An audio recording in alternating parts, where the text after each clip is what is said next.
Ultimately, Your Honor, the parties dated off and on for about 5 years. They were never married. They never had children together. And it is something they've kind of been breaking up over the last couple of years. Mr. Noah has requested that she stop having contact with him, that she no longer reach out to him. Upon kind of making that official, she's reached out to his ex-wife. She's had numerous text communications with his ex-wife, Amy. I think those were submitted in her materials as well, asking Amy, the ex-wife of Mr. Noah, to be on board with the Take Down Kevin Noah program. And ultimately, ever since breaking up with her, she's threatened to make his life a living hell.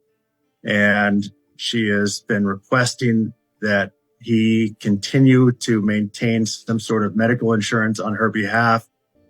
He's previously supplied the audio transcript or audio messages of that, with those recordings. We did provide the transcribed version of those as well.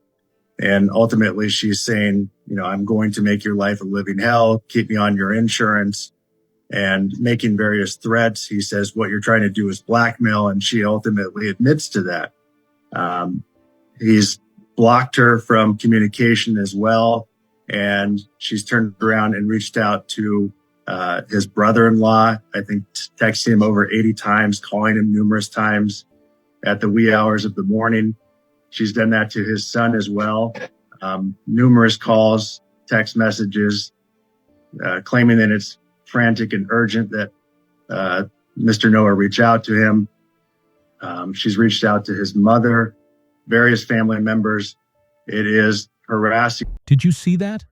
She sent more than 80 texts to his brother-in-law in the middle of the night. Picture your phone buzzing again and again at 3 a.m. from someone you already told to stop. That's not just trying hard. That's harassment. Judges, look at patterns, and here the pattern is easy to see. It's the same thing again and again. Unwanted, heated messages meant to scare and wear someone down. Be honest. If this hit your family, how many late-night calls before you'd say, enough is enough? In course of conduct that continues, he's asked her to stop this sort of behavior. There's been a false claim that she submitted to L&I. She's threatened to report him to the IRS, to take down his parents as well. All of these are very concerning behaviors that are offensive in nature. There's also text exchange where she has threatened suicide, which is a form of domestic violence. And we've also submitted her criminal history report. It shows, although none are with Mr. Noah, they are very concerning. There are past convictions for domestic violence, malicious mischief, assault. And these have all been very, very troubling for Mr. Noah. He's asked her to stop communication, and she continues, whether it's him or through third parties. And just the nature of the way, like numerous 80 text messages to his brother-in-law from, I think 3 a.m. to 8 a.m. in the morning. Why then? We've got things going all the way back to March of 2024. What caused him? Was there something in particular that caused him to come into the court on August 9th? Your Honor, it's continuing behavior, and he does own and operate a haunted house in the Thurston County area. And it's anticipated that that's going to be opening here at the end of the month.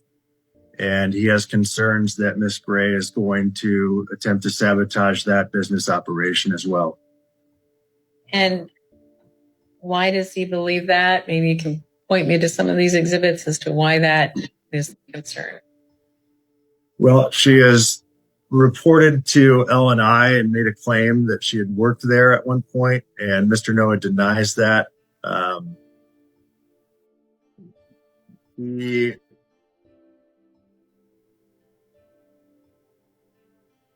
There's been, I think if you look at the text messages, I believe he has shown that she submitted a Google review of the business, kind of disparaging the business as well. There's a text exchange where she is guaranteeing that he's going to have a decline in revenue. And let's see if I can find, it looks like those text messages are from July 11. And trying to see if I can. Okay. There it is. 2 texts from July 11th. Yes. Right. So the middle one on the bottom section, and it says, has the 7-8 guarantee a 20% decline in revenue. You'll have zero clue as to what's happening of some sort.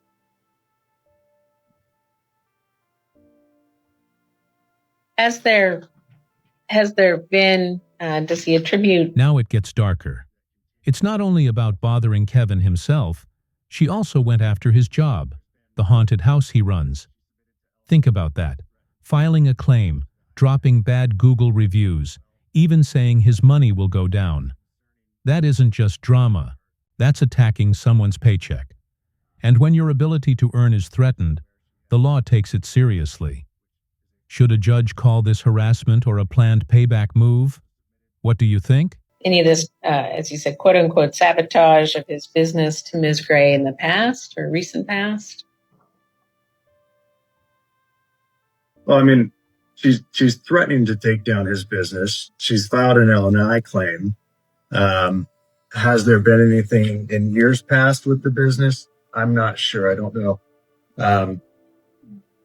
But in terms of this text message directly to him, as well as the text message to his ex-wife, Amy, she has threatened that she's asked Amy to get on board of the Kevin Noah takedown program. She submitted that. So she's, and that was submitted, I believe, by both parties. I mean, she's attempting to sabotage him, sabotage his business, and threaten to take him down. She's admitted that she is attempting to blackmail him. And the other, I mean, she is in various text exchange, she's also threatened suicide. That itself is a form of domestic violence. Can you describe to me how you told Ms. Gray just to stop contacting you? In July, it was through a text. And then even prior to that, there's multiple texts that I've submitted of, please stop contacting me. And then she's offered, come on, it's just a cycle. And so she's like, she'll apologize to me. Here's where it gets extra tough. Talk about suicide. In the law, that kind of threat can count as domestic violence because it traps the other person with fear and pressure. Imagine hearing, "Keep me on your insurance or I'll end my life." That's not just big feelings, it's control. The court has to weigh the nonstop contact and the danger of these threats. How do we show care for mental health and still protect the person who wants to leave? Say, I'm good, we're good. And we had kind of a nice, not even a fallout. And at the end of May, she came over and got her stuff. I even took her to her storage facility, helped her out. And she's, I thought things were going to end on kind of a good note in a sense. And then it just, all of a sudden, it just flared up. And then if something happens and I'm going to commit suicide. And so it's something I've been trying to get out of. I'm like just trapped in. And then after I got the attorney, Mr. Foster, then the records came up of her past history. And I did have a declaration from her last boyfriend that she assaulted. And she has continued to try to contact him. And then I'm more concerned about what's happened with you. So I understand that that's been filed. It's not really that pertinent to this at all. So was there any relationship, any intimacy between, May when it all sparked up again in July? No, nothing since May. All right. So you helped her move all her things wherever she wanted them and then thought it was done. And then July, you start receiving information without contacting her. Correct. All right. Can you talk to me about this L&I claim and why you believe it's false? What's that about? When did that happen? That happened on, I think it was like the 11th or 12th that the L&I called me and said that Jen filed a back claim that she injured her back as an employee of me, and I have no employees. Okay. And when was that? You said the 11th or 12th of what month? Of August. It was like 2 or 3 days after the 9th. All right. And so you're dealing with that L&I claim now? Yeah, she's looking into it, and then they were going to get back to me, and I haven't heard anything since. And then you say there was a threat to your parents from Ms. Gray about reporting to the IRS. What's that you know? A lot of that has to tie in with medical insurance. She has been blackmailing me for over a year about keeping her on insurance, and she's going to turn me into the IRS, which I don't understand why. I'm up to date on my taxes, and I have no idea what my parents have to do with it, but there's been multiple threats of just, I'm going to do this, come to my work. That's on one of those A, B, and C videos, make my life a living hell, and just awful stuff. And I'm just, there's just so many things on text that are just awful texts that are, obviously inappropriate to say, but. So what I hear from, and if you can answer some of this, what I hear from Mr. Noah and what we've heard today is that sometime in May, he believes that he put a firm stop to this, that there was some assistance in getting property back and forth. And then in July, he receives a lot of texts. His brother, his son, his ex-wife do too. So any comment on that testimony? 1,000%. I'm embarrassed by my texts. There's been continued contact that I don't have documentation because I am a sales professional. I work. I have kids. I'm doing well. I didn't have time to prepare very well because I was traveling for work and I'm just getting out of look at my LinkedIn profile. Now Jennifer speaks, and the story flips. She says she's ashamed of her texts, but then she says Kevin pushed her, reached out to her friends, and laughed at her in private clips. This is a common defense move. Change the story, make people doubt and blur who is the real problem. Suddenly, it's all about who the judge believes. Do you trust the man saying he was harassed or the woman saying she was pushed too far? I have a women in dentistry thing. I have a lot going on. I'm not sitting at home recording things and whatever. Maybe I'm emotional because I'm spread thin. Well, tell me about the contacts that you wanted to tell me. You can testify to that. Tell me what you know. Contacts? Oh, there's a lot of contacts. He has reached out to my friend via LinkedIn. He's not even on LinkedIn. He has 6 contacts. I have 8,000 because I use So LinkedIn. is that recently or what happened there and why is that? I don't know why, but I get contact. I don't have time to dig into it or look into it. I don't care. But it feels like a poke. It feels like I just get constant pokes. I spoke with my girlfriend from Scottsdale, a best friend, whatever. I don't talk to her all day, every day. But Kevin's been sharing pictures with her and, sending inappropriate sexual blah, blah, blah. She didn't want to get involved because she's honestly scared of him too. So those statements, you say you're not proud of the statements you made and some of those. I'm not proud of my text. Had to review. Yeah. And so, but there were some statements in there that we've talked about here about ending his life, making his life a living hell, joining the project, the takedown program. Can you tell me? I would love to. Your response to that. I loved Kevin. I loved him dearly and I trusted him. And I have, clearly his attorney provided my criminal background. I've had a long history of domestic violence and abuse. and I am a survivor. And I thought Kevin was different. And so during our 7-year relationship, I wanted to believe him. I wanted to support his business. I wanted to whatever. But the last 2 years, I did see things. I told him, if we get married, I am not going to sign anything, because I dealt with an ex-husband that took me down financially in 2009. He took me down, $500,000 IRS bill. So I told Kevin, I was like, you need to form an LLC. You need to start paying your people appropriately. You need to blah, blah. And then fast forward, I love this man. Fast forward, I didn't get paid. So the takedown project is pay your taxes, pay your people appropriately. I worked a full-time job, sales professional. Look me up on LinkedIn. I work and I'm successful and I meet quotas. I'm a good human. Clearly I'm emotional. So the Clearly takedown it's project is pay your taxes. Your frustration over the way he's running his business. Yeah. And if you listen to the videos he provided, he's taunting me. He's laughing at me. I love what he provided to the courts. I love it. I love it. So what about the comments, end your life and make your life a living hell? This part is the most emotional.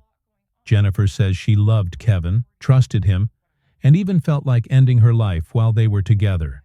That hurts to hear. But her words also support Kevin's point that her actions turned scary and unstable. Courts face this mix all the time. Real pain sitting next to risky behavior. So here's the question. Does her hurt excuse what she did, or does it make the danger bigger? Any comment there? And I don't even know where that came from, honestly. I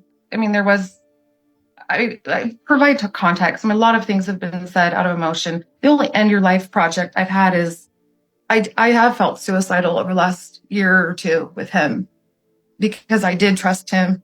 I did build his business. I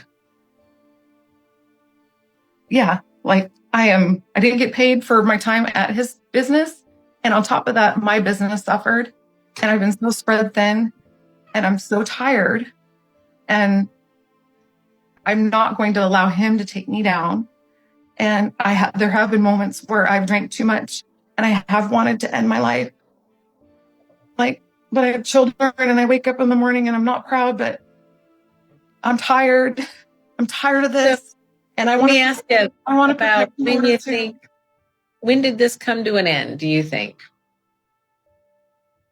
It's so confusing. He's such a master manipulator, and it's and that's what's so confusing about him. He's like, I love you. And then he just, I don't have a date, but probably June. And why do you say June? Why do you say probably June? The actual end date where it was done. You think? Yeah. What you think? Why do you say probably June? I don't know. Personally, I was holding on to hope and lies and prayer. If I'm being logical and taking emotion out of it and trying to think like a judge, January. And why do you think? Why do you say January? Why do you think? Well, he decided to move all of my things, quote unquote, out of his home, and I, in the process, he selectively moved garbage into a storage unit that's totally inconvenient for me to access. And later I moved it. I'm like, at least I'd like to have my Christmas belongings in Tacoma. And as I was going through it, I don't even know what's in there. I have no clue, but I do know that he put Goodwill items and his kids' dirty, just. Mr. Noah, Ms. Gray, Here comes the big moment. The judge says Jennifer did unlawful harassment and gives Kevin a protection order. The reason is clear. So many unwanted contacts, scary words, and pulling in his family and business. The big lesson is this. Harm isn't only punches or shoves. Words, non-stop texts, and emotional pressure can break someone down too. That matters under the law. Finding that there is unlawful harassment that's been committed by Ms. Gray against Mr. Noah, meaning that I am issuing an order protecting Mr. Noah against Ms. Gray, and I'm finding that because it was I think, credible testimony that was there, pretty firm not once, but more than once, but a firm time of telling to stop, not interested. Involvement by Ms. Gray when there were 80 plus texts sent to Mr. Noah against his wishes that he didn't respond to, and then trying to entice family members, son, brother, ex-wife, into having contact with him.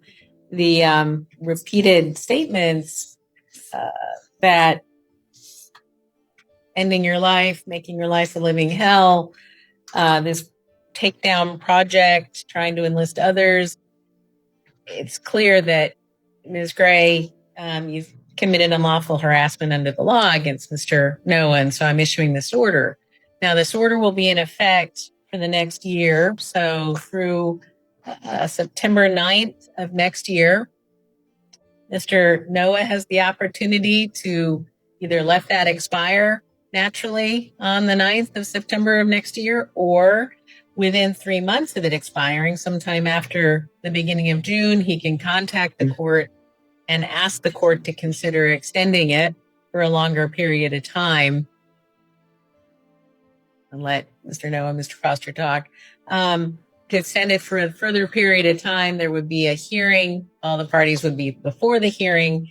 The burden of proof, as we call it, would then be on Ms. Gray to show that the harassment would not continue, and the court would make findings and determine should the order continue for longer. But at this stage, 1 year, and I'm looking at the petition, Mr. Foster, I'll turn to you. I'm looking at the petition as to the request. So as to the request of what the provisions of this order should be on behalf of your client. Well, Your Honor, I was going to request if the court would consider extending it through November 1st of next year.